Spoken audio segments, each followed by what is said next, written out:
m'appelle Laurence. Moi, c'est Catherine.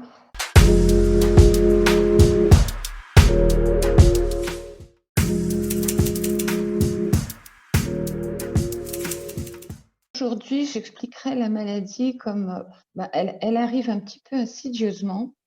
Elle vient se mêler de votre vie sans prévenir, en fait. Et c'est quelque chose qu'il faut impérativement accepter. C'est long. Déjà, il faut surtout bien s'entourer, aussi bien socialement dans la vie personnelle que médicalement.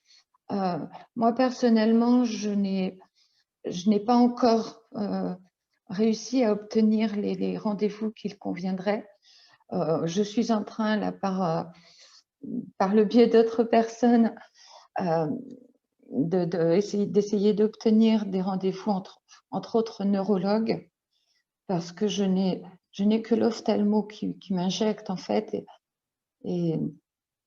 Et ça, c'est vraiment important d'être bien suivi.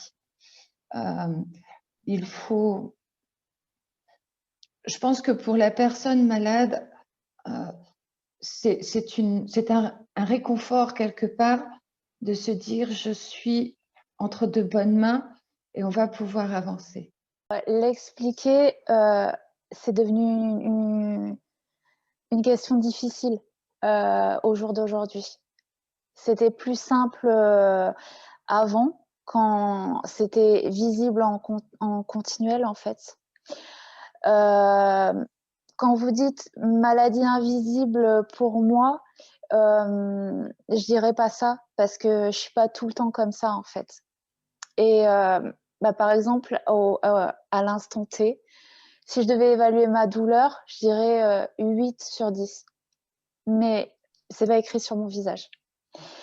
Et mais j'arrive à vivre avec, parce que j'ai tellement l'habitude de ça que voilà.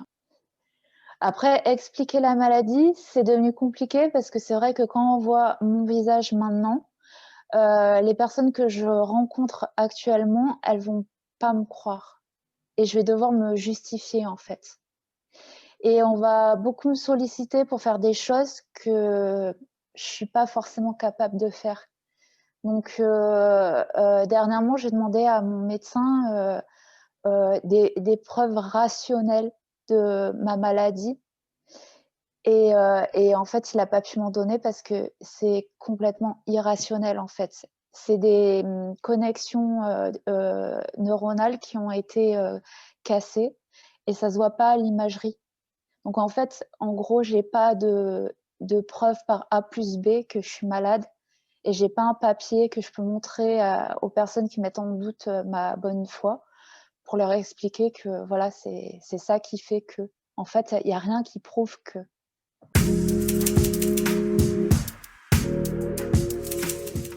J'ai des personnes de ma famille côté maternel qui ont une forme de dystonie.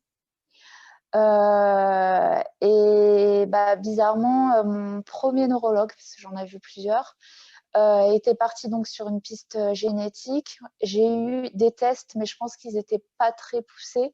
Et du coup, au final, il m'a dit que ce n'était pas génétique. Mais je garde un doute, parce que dans ma famille, on est 4 à avoir des troubles dystoniques. Donc, Ça n'est pas génétique, puisque je ne connais personne de ma famille qui a eu ces symptômes.